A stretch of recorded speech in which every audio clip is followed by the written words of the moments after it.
and welcome to the Total Soccer Show. I am Daryl Grove, and I'm joined by the man who's fourth in line to play centre-back for Arsenal on Saturday. It's Taylor Rockwell. Hello. Hello. It's a joke, but you're not far off.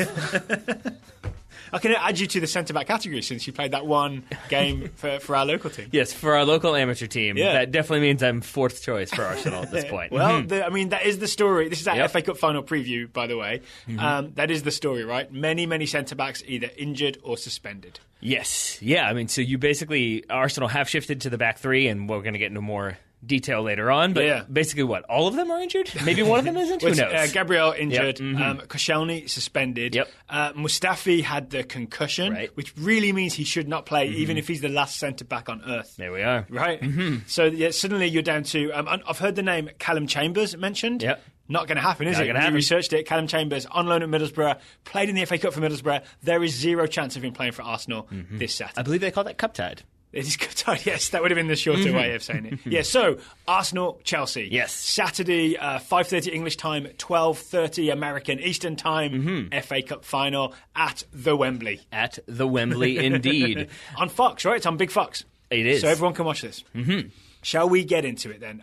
It seems to me that all of the preview stuff has been focused on Arsenal, kind of like we just did in the preview. Pretty much. Yeah? Yeah. But there's another team playing. There is. It's the champions of England. It is. And I think that's part of the reason why maybe they haven't been talked about as much, because there's not really any drama. If anything, kind of steady, aren't they? There's what, like you were showing me before we started recording, there's Eden Hazard posting photos of the team barbecue. Yeah. It seems to give you the full context, it was Kurt Zuma grilling, and Eden Hazard posted on Twitter, Kurt Zuma like doing a good job defending the meat. Yeah, there you go. That's the like low level like drama and happiness that's happening at Chelsea in advance of this FA Cup final. Whereas for Arsenal, everyone's thinking Arsene Wenger's going to lose his job if he doesn't win the trophy. Yeah, and it's like, and I've heard other journalists talk about. I've read a couple people write that like the Chelsea training sessions have been really relaxed. Everybody seems to be having a really good time. And then the follow up is like, what does that mean? Like they're going to be too relaxed? And the answer is like, no. Antonio Conte. Have you seen Antonio Conte's face? Yeah. Have you looked into his eyes? Yes. And I love, and like I did enjoy, I saw one interview, I'm sure it was like just the general presser with him, but it was this whole conversation about like, yes, we won, yes, it was an exciting season, we're wonderful, blah, blah, blah, blah, blah, but Arsenal are clearly favourites. It's like, are they? Get out of here, Antonio. Antonio Conte said that? I never fully understand why managers will never say they're the favourites. I guess because it adds pressure. I don't really think like it a does. Weird jinx type thing. Yes, but he says Arsenal are the ones who are clearly the favourites. I would maybe disagree. Here's how I see it. Like, I could pick this Chelsea team, the starting 11 right now, and it's the one we've seen all season, right? Whereas Arsenal, we've been talking, like, is it a back three, is it a back four, who's going to be where? It's a real head scratcher, right? Yeah. Exactly who's going to start. So can we go back to the centre back thing? Because this is the main talking point, right? Who is it going to be? Right. So we put this out on Twitter. We asked people if they had any predictions or thoughts on this game.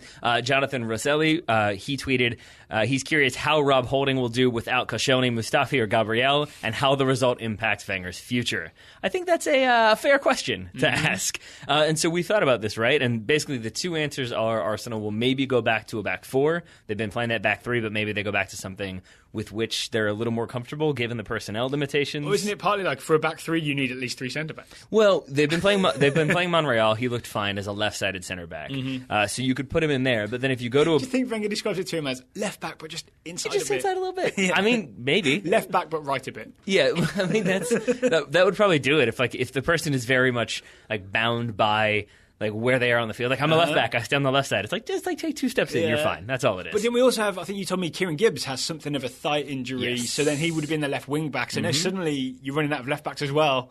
Well, we can get to that in a second. Okay. But so the options there would be Monreal as one of your center backs. I think that is probably the most likely if you go with a back three or three center backs. You could go with Rob Holding and Per Mertesacker. That's the other big name. Back four. A big fella. I think Mertesacker will play. That was one of my specific predictions. It's a little more refined than that. But I think my guess is that it will be three centre-backs for Arsenal in this game. So Per Mertesacker, I think I read he hadn't played in over a year 13 months. until he played recently. Right? Yeah, until he got 37 minutes. I don't know why I said 30 that way, but yeah, I think it was 37 minutes against Everton this weekend. Something like that. He subbed in I think when Koscielny got his red, maybe, they brought in Mertesacker. Right. But outside of that, he has not gotten many minutes. That's not great prep for the FA Cup final. But on the other hand, he is Per Mertesacker, World Cup winner. He is, but it's also Per Mertesacker who, on the Thursday show, when we were discussing Werder Bremen and the testimonial, there was a legitimate conversation about, wait, is Mertesacker still at Arsenal, or has he been released, or what's the deal there? So that's kind of his status heading into the FA Cup final and a potential starting spot. So this is kind of set up. If you want to get a positive spin on Arsenal, it's kind of set up for Mertesacker's last hurrah and Rob Holding's coming of age. And both could happen at the same time with a heroic performance. Mm-hmm. Sure, something like that. I do think, in looking at the different combinations that Arsenal would have, even if they did go to two center backs, I can't see it being Rob Holding and Per Mertesacker. Why not?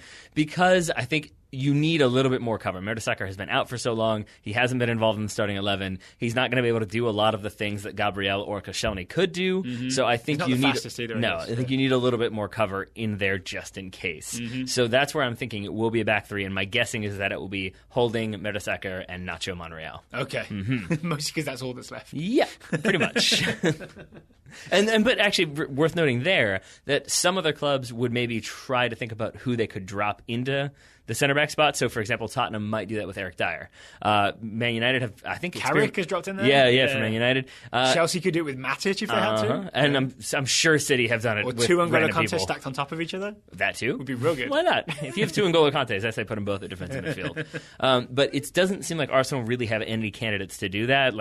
El Neni, Xhaka, seems unlikely. So I think you're looking at basically the center-back options that we've listed, and with that in mind, I think it's going to be that back three. Can we think about Arsenal further forward Sure. then? That one's a little more straightforward, I think. So I think it'll be Alexis Sanchez to start as the lone striker, whether it's a 4-2-3-1 or the 3-4-3 type thing. It's going to be Alexis Sanchez as the central striker. Yep. Probably Ozil underneath him somewhere. And my guess will be Danny Welbeck. I think so. Just because I'm a big Danny Welbeck fan. To each his own. He did not look as sharp as maybe some would have liked in their final game of the season. The world's most composed assist. What do you want? Yeah, sure. But that was also with Koscielny having gotten the red card, so you could maybe make the argument that he was having to do a couple of different things because of that, because of playing a man down. The other speculation I've seen is maybe that it's Alexis Sanchez and Mesut Ozil as your two kind of attacking players with Olivier Giroud starting, but I think your combination is more likely. Yeah. I think Arsenal fans may correct me, but I feel like we haven't seen enough of a Giroud-Sanchez partnership. Yeah, It'd be a classic big man, fast man kind of deal. That would actually be kind of interesting. I think we've seen it at times, but I think maybe it suits them better. Yeah, but I think it maybe suits them better to use the dead, not even dead ball, but the through ball ability of Mesut Ozil and the pace and cleverness of Alexis Sanchez. Yeah, through absolutely. Bounce back ability. Yeah, indeed, exactly. You got it. And how about on the wings for Arsenal? That's where. So you mentioned if not Monreal comes inside, you're going to have some issues there. Kieran Gibbs has a muscle injury. He might be back? ? So he would be the left wing back. He would be. If he can't go, then it's going to be some combination of Hector Bellerin and I think Alex Oxlade-Chamberlain as another wing back. That's two right-footed players, isn't it? Mm-hmm. Yeah, sure so is. One guy's going to be playing on his wrong foot. And again, the way it seems to be is one of them will play left back and the other will play right back. I mean, my assumption is that it's Bellerin will play right back because that's where he's been. Yeah. But who knows these things. And also, if nothing else, maybe you want Bellerin on the side where Eden Hazard is because he's got, at least he's got the bit of pace to keep up with Hazard. Even if Hazard dribbles past him, he's got a chance of catching up. Yes. Yeah, I think so. So that would be my guess as your lineup. Okay, so here's my other Arsenal tactical question. So we talked about maybe back 3 or back 4, who the starting personnel might be. There is the Eden Hazard question. And there was one of the only teams that's been able to stop Chelsea this season was when Manchester United went out and Jose Mourinho'd it up and had Ander Herrera just stick with Eden Hazard the whole game. Is there a chance that Arsene Wenger does something similar? And if so, who does he stick on Eden Hazard? I mean, there's always a chance, but I don't think that would work so well. Okay. And that's only because... There's only a chance in a Jim Carrey Dumb and Dumber kind of way. Yeah. You're saying there's a chance. I think it's because, and maybe this is my Man United homerism speaking, you can agree or disagree, it's a free country. I would say that Arsenal maybe don't have the player like Ander Herrera who has that discipline and will do that job, or at least do it as effectively as Ander Herrera did, because the candidates, as we mentioned, were Xhaka, maybe Aaron Ramsey, maybe El Neni. I just don't think, none of them have really... None of or Coquelin, yeah. But in fact, I think he might be my number one candidate to do it if they were going to do it. If they were going to do it. If they were going to do it. But again, I just don't know if you want to, given the weak in defense, if you then want to focus another resource on one specific player and kind of hope that everything else falls into place. It's also not how Arsene rolls, is it? It is not. It is not, really. And that's kind of the other monkey wrench that's thrown into the works here, is that with everything, like we had a suggestion from at RVA Gunner on Twitter. We know him as Tom. Oh, yeah. He said his prediction for this game was Costa will cheat and dive and get one of our sent off, and the woven-headed one will get his first double in England. He predicted a 3-1 win for Chelsea. Who's the woven-headed one? I believe that's Antonio Conte. Oh, okay. But he added, his hope is that Arsenal bunker down, claw their way to win against a vastly superior opponent like they did in the 2005 FA Cup final. That would be against Manchester United. Yeah. But I don't know if that's Arsenal's game either. I don't know if Wenger's going to do that, if he's going to sit back and be really defensive and then maybe try to break on the counter. That doesn't seem like a thing he's going to want to do either. So it's tough to get an idea what his approach really will be. Okay, all will be revealed on Saturday, but I think it's time, Taylor, for a very specific prediction. Well, except that have we fallen into that trap of we've done our FA Cup preview by doing 90% of the talk about Arsenal, and then maybe we mentioned Chelsea briefly? Yes, but I think we gave the correct reason, which is that Chelsea's team is settled, Chelsea's team is calm, Chelsea's team is confident. Like, there's no major sort of talking points, except maybe Diego Costa. This may be his last game. Yeah. Maybe John Terry might make some sort of ceremonial appearance. Like maybe he starts the game, but he's not going to, is he? So then, but then the question becomes: so then, do Chelsea do anything different, or do they just kind of trot out with the team that they've been going with and what they've been doing? And hope it works? I think it's Courtois, Yep. Luiz, Azpilicueta, Cahill, back three. I think it's Moses on the right, it's Alonso on the left, it's Matic and Kante in the middle, it's Diego Costa as your central striker, it's Eden Hazard, it's Pedro. Yep. I think it's just the basic Chelsea lineup that we've seen for the majority of the season that has just steamrolled everybody. Yeah, and I agree with that completely. And so maybe a view behind the curtain here is that when we started to do our specific predictions, we bounced some back and forth. We were both able to come up with like 5 or 6 for Arsenal. Yeah. And for Chelsea, it was a little bit more difficult because it is just kind of, you know what they're going to do. And so you could say, like, N'Golo Kante is going to have a bunch of defensive plays, or Eden Hazard is going to have a bunch of take-ons. Like, you just kind of know those things are going to happen, and it feels a little bit like just kind of standard and kind of boring. But I mean, Chelsea are Chelsea, and they're a very good team, and they're going to do what they do. And we also recently went deep on how Chelsea won the Premier League, and like 10 like tactical kinds of things that we noticed. I don't want to repeat that here, but you can assume they're going to do basically the same things again, right? Yeah, I think so. Oh, yeah. So are you ready for specific predictions now? Sure. Okay, you want to start? Sure. I've got a couple more from the socials medias. Oh, yeah, let's get if you'd the socials like. medias first. Sure. Gaze Thacker says more goals from Mishi. I think that maybe ties into your specific. Yeah, I think that one ties in with your specific prediction. Yeah. And hopefully another John Terry sighting, depending on the scoreline. Like maybe coming off the bench for the last 26 seconds? We might have had some trouble with our Chelsea predictions. It seems like the people on Twitter did not. Okay. John Adams says Cahill smashes everything with his head, and one of those things goes into a goal. That's possible, yeah. His very specific one is that Conte never wears a hat again, ever. Not sure what that's in reference to. I might have missed that one. Antonio or N'Golo? Antonio, based on the spelling here. So maybe he was wearing that Chelsea baseball hat. Didn't quite work. I don't know. I'm sure John can follow up with that one. And Leo Novakovsky says he's not really looking forward to it, but he's expecting to see Conte running around and cheering, and Wenger with his face buried in his hands on the bench.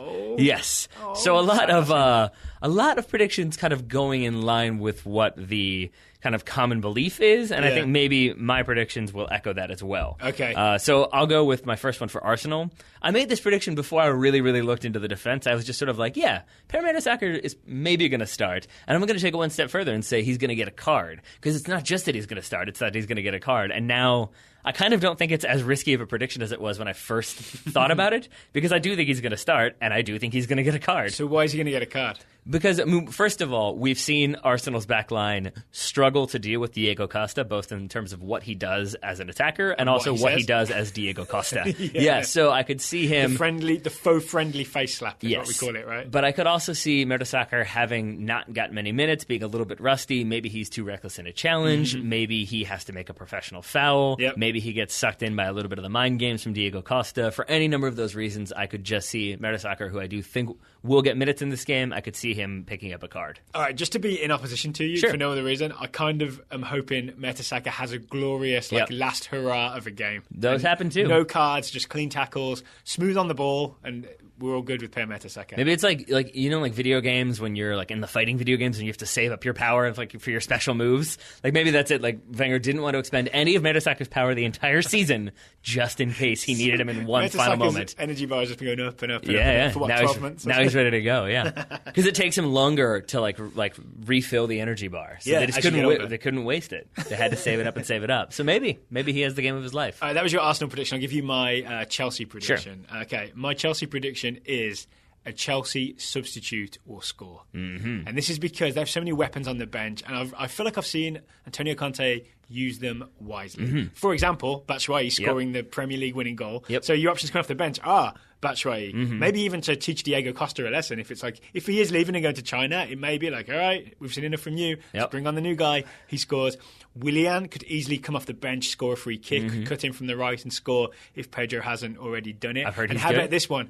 John Terry comes off the bench for the last 10 minutes, maybe with Chelsea already leading. John Terry scores a header or takes a penalty if they win a penalty late on. Yeah. So a Chelsea substitute to score. Yeah, but I mean, they don't have much else on the bench aside from that. Oh, wait, that's just Fabregas. Only Cesc Fabregas. Yeah, and then any number of their 46,000 loans who've returned, who could maybe get some minutes in this one. Who knows?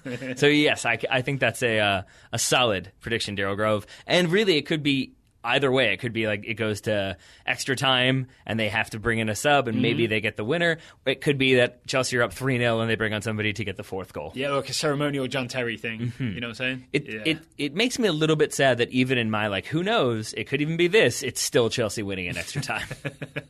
Which I think really is, it's more so speaks to the defensive instability with Arsenal than it does. Or maybe it's a combination of Chelsea's ability combined with Arsenal's defensive instability. There we are. So what else you got? What's your Chelsea prediction?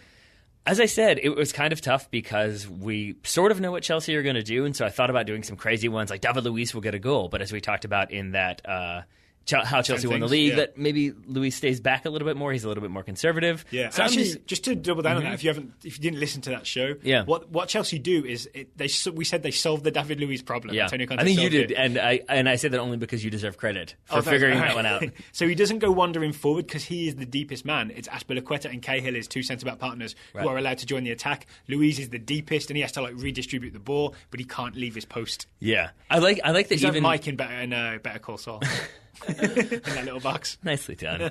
I like that, but in some of the footage we saw, when on the rare occasions that Luiz would go forward, the other two center backs would stay back, and you could try to explain that as like that's just how good he is, that he is worth two center backs when they push forward. But I think it's more likely that like he is so crazy that if he does go forward, you don't really know where he's going to end up, and so you got to keep two back just in case. But yeah, so I think you could go the risky ones and maybe try to create a reason, but I'm just going to go obvious. I'll probably get some stick for it. I'm just going to say Diego Costa gets a goal. I think you're right. I still think he's on his way out. I think he really is off to China in the summer. I wouldn't be surprised if he leaves with a goal. I think that's part of it. I think he knows how to play Arsenal. I think he kind of raises his game on the big occasions. I think this is a big occasion for him for the reasons you mentioned. The only thing that I'm not sure about, and I hesitate to bring this up because I know neither one of us has read about it, but I saw the headline today that apparently the Chinese league is changing the rules, or China is changing the rules to have fewer foreign players. Yeah, it's basically it's like raising the tax on bringing in foreign players, so it's less of an incentive, but I doubt that's going to happen anytime soon. I would bet. So I haven't researched this either, but I would bet that doesn't apply. I already know what you're going to say, and yes, you're probably right. I was going to say it doesn't apply to guys like Diego Costa. Yeah. There'll be some less famous Brazilian who's currently on more money than he expected, who might get bumped. Yeah, when Diego Costa comes in. Or it's like bringing in an Australian player to be a squad player. They're probably trying to limit that, but you can still bring in the big ones that will raise the league's profile. Yeah, good point. So I think you're right there. Costa's like a Beckhamish signing in terms of if you're a league raising your profile, all that. Yeah.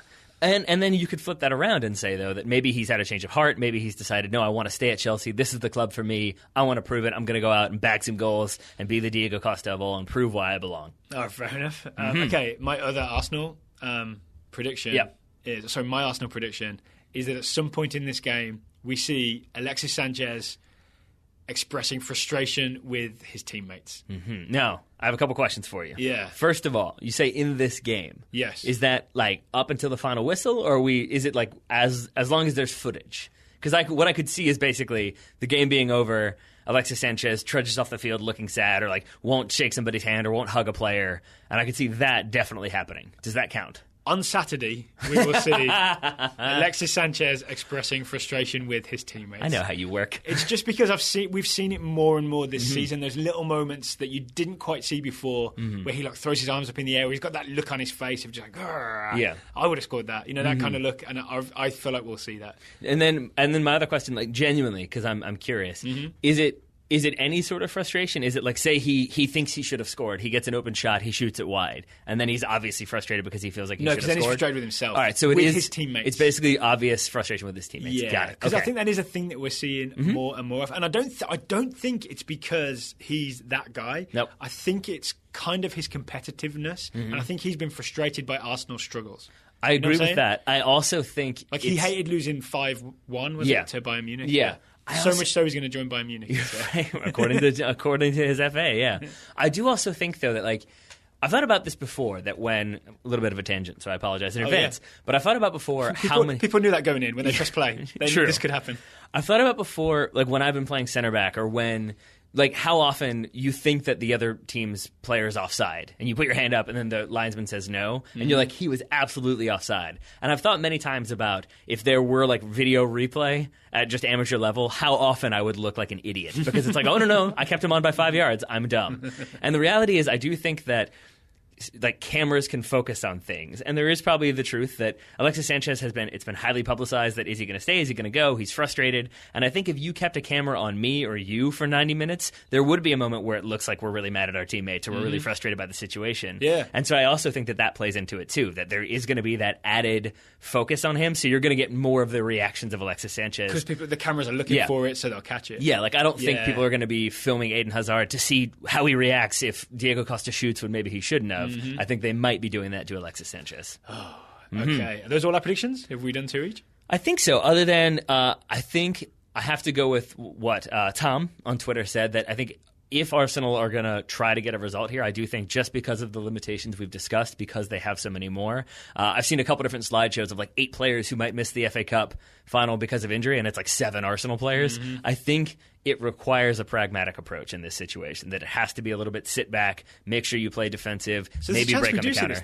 Yeah, there's a chance, but I don't know if... that could be a benefit to Arsenal, maybe in a weird roundabout kind of way. Like if Arsene Wenger's hand is forced into doing something Mourinho-ish tactically, maybe it works out. But this is what I think is actually going to make this game, even though it seems like it's going to be a Chelsea win, it makes it really interesting, because it could be Arsene Wenger changes his approach. It could be that Arsene Wenger says, look, if I'm going out swinging. It could be him saying, I'm going to go out there. All pockets blazing. Yeah, exactly, just up and down frantically. But it could also be him saying, like, I'm going to go out there, I'm going to prove that my way works, we're going to win this way, and I'm going to silence everybody. So there's just so many different narratives that could inform the strategy. I'm excited for it. I'm kind of up for this game. Oh, yeah, man. Yeah, all right. So 12:30 p.m. Eastern on Fox, on the main channel. You can easily watch this.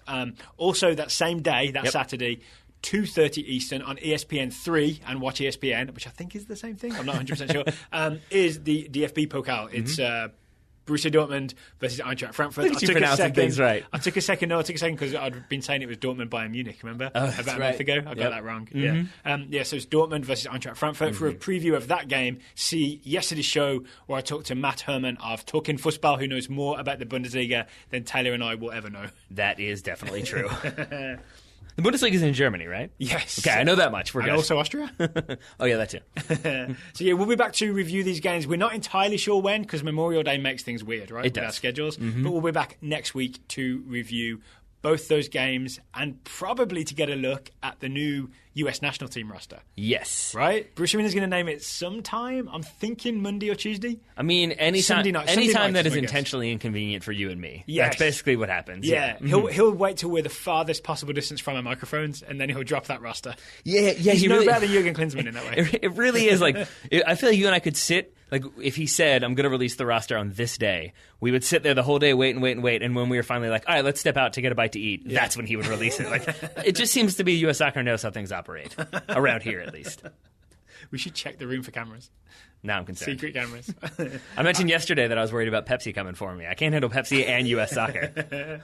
All right, one very exciting final thing on today's show. But first, just want to mention, we're going to have some new sponsors during the Total Soccer Show in the very near future. But we want to remind you about two of our long-term sponsors. That we do. Roughneck Scarves, makers of the Total Soccer Show scarf. If you don't know about this, there is a Total Soccer Show scarf. It says hello and welcome on one side, Total Soccer Show on the other side. It's got our logo on the ends. We love it. It is, $25, but you can get 20% off if you use the coupon Total Soccer Show, all one word, all uppercase, at roughneckscarves.com. And that code works for what else in the Roughneck Scarves shop? Anything? Everything. I was like, am I missing something? Are we talking about the TSS shirt as well? It was a trick question. Yeah, it works for everything and anything. And Roughneck Scarves have been wonderful sponsors of TSS. They sure Who's have. our other long-term sponsor? That would be Fucci, makers of the highly engineered soccer rebounder, half squash, half soccer. It's a great game. It has finally stopped raining here in Richmond after like a week of solid rain. You might have heard that on Thursday's show. Picked up some of the weather in the background. Yeah, it was like straight out of a movie. Like I didn't know the wind could actually howl. That happened.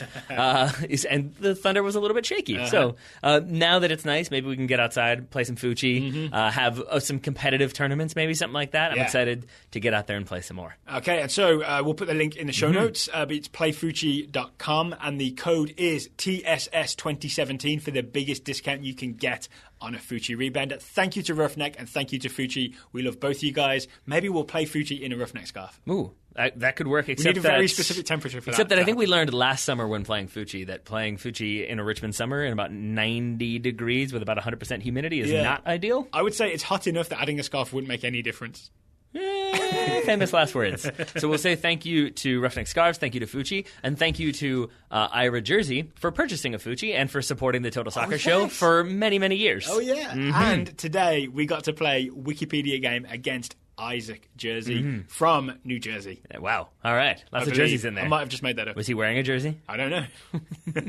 If he was, it would have been a New York Red Bulls one or a Manchester United one. Yeah, that definitely makes sense. So here we go. Here is it's me against Isaac in the Wikipedia game with Taylor hosting. So I'm ready to go. All right. Well, we are recording, so I'm going to be hosting. You're going to be playing against Daryl. Do you know all the rules of the Wikipedia game? Do you need a refresher, or do you think you got it all? I think I need a quick refresher just for the people who probably haven't heard it. Ah, there we go. Good looking out. Look at our listeners. Yeah. He should maybe be hosting this, and maybe you and I should play. That's how it should work. But yeah, Daryl, why don't you run us through a quick refresher then? Okay, well, I'm doing this on the fly. I'm not prepared for this. Okay, so... You got to put your coffee down. You got to get ready. It's a soccer trivia showdown. Taylor has clues from various players' Wikipedia pages. He's going to read them out, and he's going to tell us how many teams those players played for. Then Isaac and I are going to bid against each other on how many teams we need to know in order to name that player. This is true. That sound right, Isaac? Isaac, does that sound good? That sounds correct. All right, that sounds correct. Good. All right. Isaac sounds very confident. He does. So, I mean, I am. Daryl, see, that's good. Daryl hasn't lost in a long time. Daryl hasn't really. I'll do credit to like Pav and Pedro and Peyton. A lot of P's on the show, but you haven't really been challenged either lately. Yeah, so maybe we need some eyes. Yeah, that should do it. That should do it. So yeah, let's get to it then. So you've got two categories to choose from, Isaac. Since you are the guest, you can choose first. We've got players who are in the U.S. squad at the 2014 World Cup. So U.S. players at the 2014 World Cup, or we have current Manchester United players. Okay. I'm going to go with current Manchester United players. All right. Now, a quick little background for both of you, just so you know. So in going through, Manchester United does not have that many players who've played for a large number of clubs. The ones that have, we've already done on the Wikipedia game fairly recently. So these are two that might throw you a little bit, but do your best. To start, this current Manchester United player has played for 6 clubs, one of them twice, and quick hint, that is the Taylor rule, which means that was a loan and then a signing. So I see. That's your repeat. Yeah. 89 appearances for his national team, only 10 goals, which surprised me. 204 appearances for Manchester United, 14 goals. So again, that surprised me. He has won the Premier League twice, the FA Cup, the EFL Cup twice, the Europa League, and the Community Shield 3 times. I'll go through those all again. He has played in the 2006 and 2014 World Cups, but his team finished 6th in South American qualifying and therefore missed the 2010 World Cup. He also scored a goal at the Copa America Centenario in 2016. He was born near the city of Nueva Loja, which is located in the Amazon rainforest, and his first professional contract was with a military-backed club when he was 16 years old. His salary was $50 a month when he was 16. So, 89 appearances for his national team, 10 goals, 204 appearances for Manchester United. He's won the Premier League twice, the FA Cup, the EFL Cup, the Europa League, the Community Shield. Played in the 2006 and 2014 World Cups, but not in the 2010 World Cup. Isaac, we will start with you. 6 clubs. What do you say? Tell me 2. 2 clubs, says Isaac. Daryl Grove. How's it you? Strong bid. I can name him in 1 club, I think. All right, we go back to Isaac. Daryl says 1 club. I can name him in -2. Oh, Isaac says -2. Okay, so for anyone who hasn't heard before, Yeah. that means Isaac now, he's going to name the player and 2 of this gentleman's teams. Yeah. Um, What do you think, Daryl Grove? I think I could name 2 of his teams. I figured you I'm could. not- but I also think Isaac can name 2 of his teams. Uh-huh. Let's go. I can go -3. Okay. So, at this point, Daryl has said -3. Isaac, what do you say to that? Daryl, tell me who you think it is. Okay, so is it my good friend Tony Valencia? It is Antonio Valencia. Okay, so he's definitely played for Manchester United. Mm-hmm. He's definitely played for Wigan Athletic. That was real confident there. He's definitely... Yes, he has played for Wigan. I can guess at an Ecuadorian team and get Mm-hmm. it wrong, or I could say that maybe he was first on loan at Wigan Athletic. I'm going to say Wigan Athletic again. You are correct. Yes. Well done. That is impressive. Started at... Nice. I wouldn't have gotten that. Yeah, nor would I, Isaac, for what it's worth. Started at El Nacional, that would be his Ecuadorian club. Then Villarreal, he went on loan at Recreativo. He then went on loan to Wigan. He then signed for Wigan permanently. He then moved to Manchester United. Villarreal like La Liga? I believe so. Okay. There you go. 2 appearances for Villarreal. Yeah. So, Daryl draws first blood. We go back to Isaac. Isaac, do you want to stick with current Manchester United players? There's 1 more remaining, or do you want to go to 2014 U.S. national team players? While Isaac thinks about that, I just want to ask, how many points are we playing to here? We're playing to 3. Playing to 3 okay, points. First to 3. Okay. I think we'll switch it up and go to players from the U.S. men's national team at 2014 World Cup. Nice. Well, you said that better than I did. Nicely done. All right, so this gentleman has 8 clubs. None of them twice. No repeats. No tricks this time. No shenanigans. No. 102 appearances for the U.S. national team. He has scored 37 goals. He was born in New Jersey, but raised in Florida. In terms of individual honors, he was an MLS All-Star in 2015, and that's about it.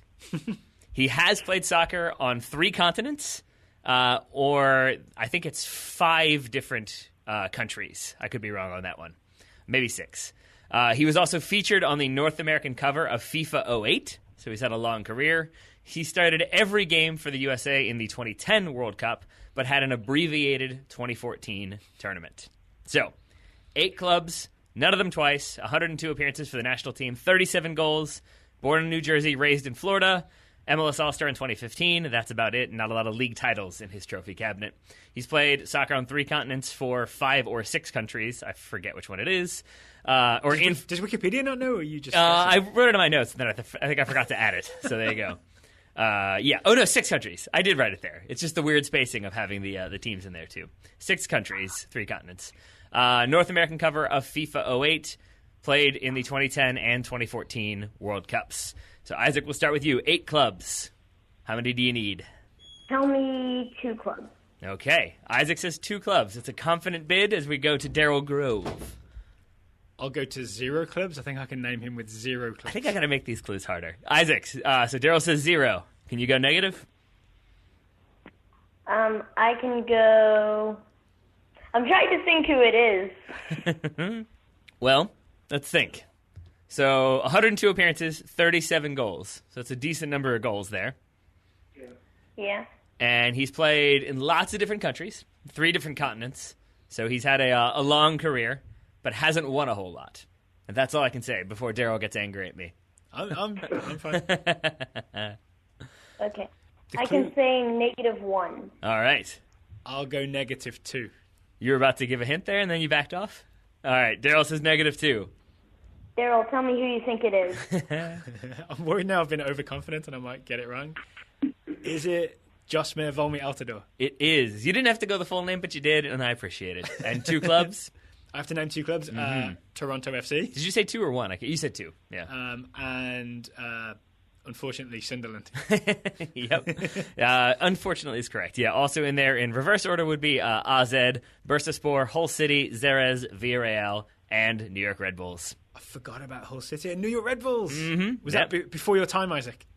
Yes, probably. Yeah. Well, Isaac, how old are you, by the way? I am 13. 13. Yeah. So you would have been 2, I think, when he started playing for New York. I can't believe you don't remember that.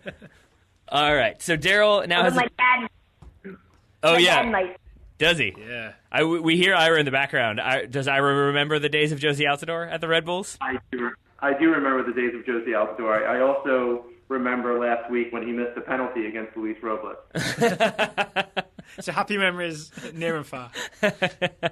All right, so Daryl has a 2-0 lead. Isaac, we go back to you. The most dangerous lead in soccer It could and be. in the Wikipedia game. It could be. So we've got both categories remaining. Do you want U.S. players at the 2014 World Cup or current Man United players? I'm going to go with current Man United players. All right, as I said, it's tough to find players who have a lot of clubs. So this player has 4 clubs. That's it. None of them twice. No repeats, 4 clubs. 41 appearances for his national team, scoring 10 goals. 111 appearances for Manchester United, scoring 27 goals. At club level, he has won the Copa del Rey, the FA Cup with 2 different teams, the Europa League with 2 different teams, the Premier League, and the Champions League. In his spare time, he enjoys playing table tennis, and his last name apparently translates to Dweller by the Forest. So there you go. I'm sure that's really, really helpful. 41 appearances for his national team, 10 goals. 111 appearances for Manchester United, 27 goals. He's won the Copa del Rey, the FA Cup with 2 different teams, the Europa League with 2 different teams, the Premier League, and the Champions League. How are we feeling about this one? Are we feeling confident, gentlemen? I'm feeling confused by those goal ratios. Is it like a striker who's not doing well, or a midfielder who's doing really well, or a defender who's killing it? And I can't decide what it is. Isaac can't see, but there's a poker face on my side of the table here. No clues. No clues. Do you all need one more clue, or do you feel confident? Actually, I'm going to ask Isaac. Isaac, how do you feel? Do you want one more clue, or do you feel confident? I want one more clue because I have a player in mind, but I don't see him scoring that many goals. And I know he hasn't made that many appearances. All right. Well, then, I'll say this gentleman has also won the European Championships and the World Cup. Mm-hmm. So, with that in mind, Isaac, how many clubs do you need? Tell me 1 club. Isaac says 1 club. Daryl Grove, how say you? I can name this player in 0 clubs. Daryl says 0 Thanks clubs. to that last clue. I figured the last clue would be the giveaway.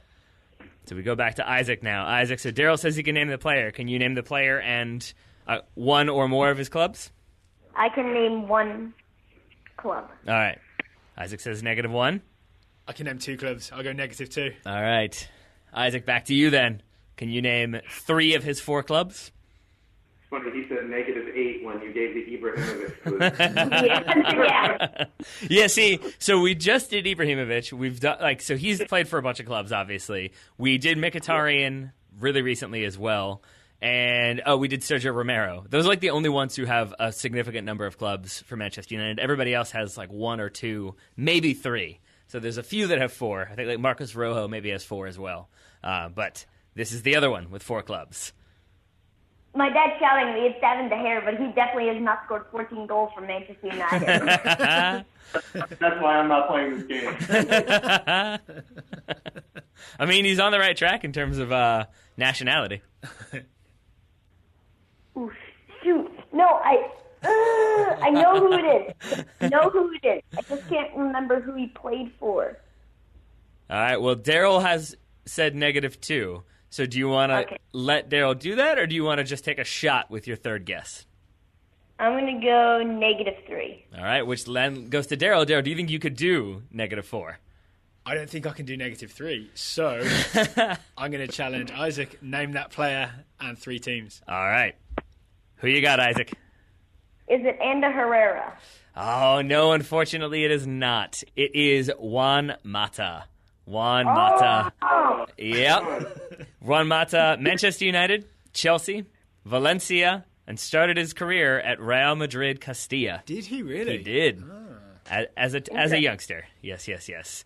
And then apparently his name also translates. I was going to tell you this one too, but it would have been probably a giveaway. Did you say dweller of by the forest? Apparently that's what Mata means. But at Chelsea, I guess if you literally translate his name, it's like it's John Kills, apparently. So they called him Johnny Killer or something like that. But I figured John would be a little bit too easy to get to Juan. So that's 3-0 to Daryl. So Daryl gets the win. Do we want to give Isaac a chance for maybe consolation? Should we do one more just to see where we are? All right. Let's do one more then. So we're going back to U.S. national team players. We're going to go with one more. We're going to go with this gentleman. 7 clubs. No repeats. 7 clubs. 130 appearances for the national team. 16 goals. 130 and 16. He's played in 5 different leagues. Some of them multiple times. But he's won 0 titles. He does speak the native language of each nation that he's played in fluently. So he speaks 5 different languages. He's won the Gold Cup in 2007 and was the U.S. Soccer Athlete of the Year in 2015. He was sent off in the 2009 Confederations Cup semifinal. He confronted the match official afterwards and got an additional 3-match ban for that action. So 7 clubs, none of them twice. 130 appearances for the national team, 16 goals, played in 5 different leagues, speaks 5 different languages, never won a league title anywhere he's gone, won the Gold Cup in 2007, and was U.S. Soccer Athlete of the Year in 2015, and got in the face of an official when he didn't like a call. And you know what? We're going to start with Daryl this time. We'll swing it around. Daryl, 7 clubs. How say you? I've got a decent idea, but I want some confirmation, so I'm going to go 4 clubs. Mm-hmm. So Daryl says 4. Isaac, goes to you. I'm going to go with 2. Isaac says 2. I'm going to go with 1. All right. Isaac, can you name the player, or do you need Daryl? Do you want Daryl to do it with 1 club? I think I can name the player. Okay, so Isaac says 0. Then I'll go -2. All right. I like the face you're making, Daryl. Daryl's, I think, trying to make it seem like he's not confident, but maybe also isn't confident. I'm really not sure. Well, you know how I go back and forth on things. I genuinely am like confident one second, then terrified the next. That's a good way to live, buddy. That's a good way to live. So, Isaac, Daryl has said -2. Can you do -3? I'm going to go with -3. Okay. All right. I'll go -4. Yeah, let's do it. All right. Daryl says -4. Isaac, back to you. It's a toughie. I can name 4. I can't name 5, I don't think. If I think 2, it is. All right. So do you want to have Daryl do it, or do you want to take a shot with the fifth club? I mean, I'm going to put all my eggs in one basket. I'm going to go -5. Wow. All right. You got to respect a long-range shot like that. All right. Yeah. Go on. Yeah, Isaac, name that player and 5 clubs. Uh-huh. Knowing U.S. men's national team, I think it's Jermaine Jones. It is not, unfortunately. Daryl, do you have an idea who it is? I think it's Michael Bradley. It is Michael Bradley. Bradley. Yeah, those are the 2 I was torn between. Yeah. Yeah, and I think, you're right that I don't think Jermaine Jones has won any league titles either. So it's definitely a little confusing. And I guess if you were going to go with the player who's most likely to get in the face of an official, it would probably be Jermaine Jones. But it is. I thought it was Clint Dempsey, but that's not enough goals. No, it's definitely not. No, he's definitely got a fair few. How many do you think you could do, Daryl, of Michael Bradley's clubs? Okay.